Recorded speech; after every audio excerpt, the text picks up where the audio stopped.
You know how long I've been waiting for a Captain Underpants movie? That might sound like sarcasm, but I've been wanting a Captain Underpants movie like my whole life. I used to love these books.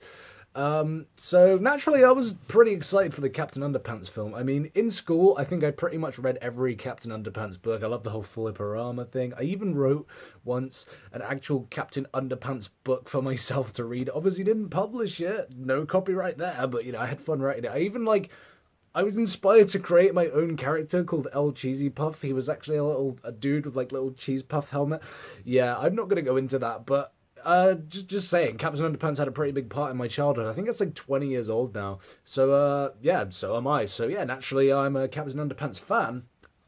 And seeing the trailer for this film, it looked like it was gonna be very faithful to the character. And watching the film, it pretty much is. You've got the story is that there's these two kids, George Beard and Harold Hutchins, obviously from the book. It starts off, and there's actually like a Captain Underpants comic that they've written, and you get to see like it in comic form, and it has the illustrations just like the book, and it looks really good.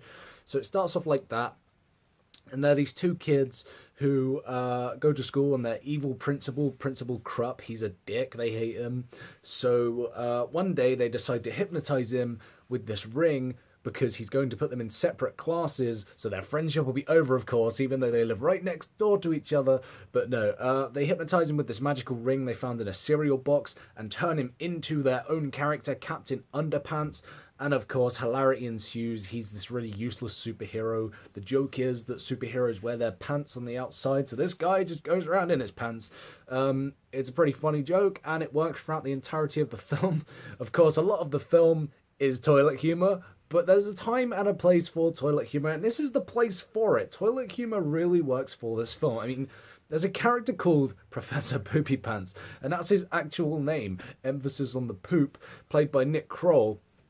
So, when you've got a film with your villain called Professor Poopy Pants, you can make a really bad childish film. But what they've actually made is a really good childish film. Animation wise, looks absolutely beautiful. I love the animation in this film. At first, I wasn't a fan when I saw it in the trailers, but it's like the Peanuts movie. The animation in that was really good and really vibrant. But with this one, it's great. It's colorful. And then when certain scenes happen, it will revert to 2D animation and stuff like that. So it changes animation style. There's even a sequence where like the characters are sock puppets.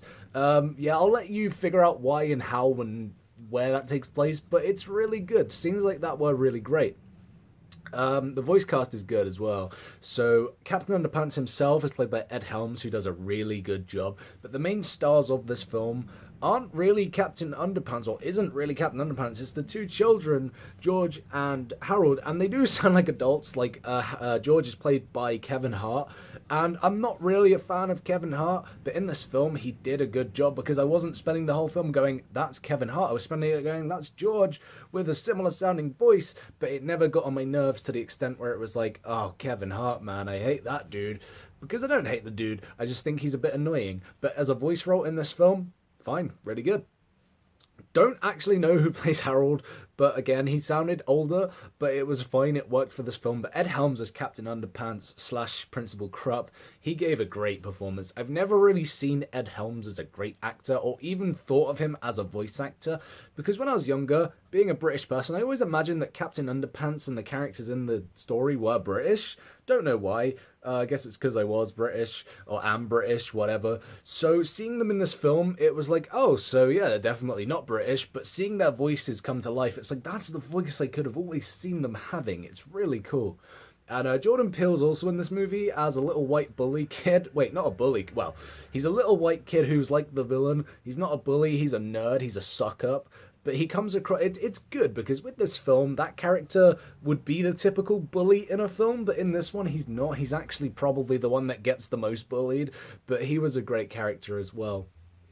And they do set up for a sequel. This film's called The First Epic Movie because, well, the novels are called The First, Second, Third, whatever, epic novel. So it's not really automatically set up to be a franchise, but I hope it is because the ending of this film, it teases what happens in the second book. So I'm hoping that all the books do get adapted. That'd be great. I mean, it could have worked as a TV show rather than a movie if that's what they wanted to do. But as a movie, I enjoyed the crap out of this film. Crap, underpants, pun not intended. But I really did like this film. I thought everything about it was just fun. It's probably the best animated film I've seen all year. We haven't really had many good ones, though. We've had Cars 3 and Despicable Me 3, and I can't really think of any more that I've seen this year. But yeah, Despicable Me 3 and Cars 3 do not hold a candle to Captain Underpants.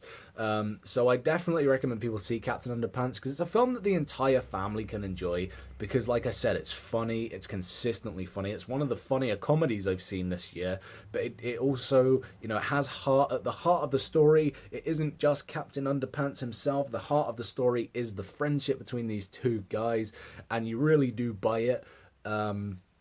You know, when they're being threatened with separate classes, you really feel for them, even though, you know, it's obvious that it's not really going to affect them that badly.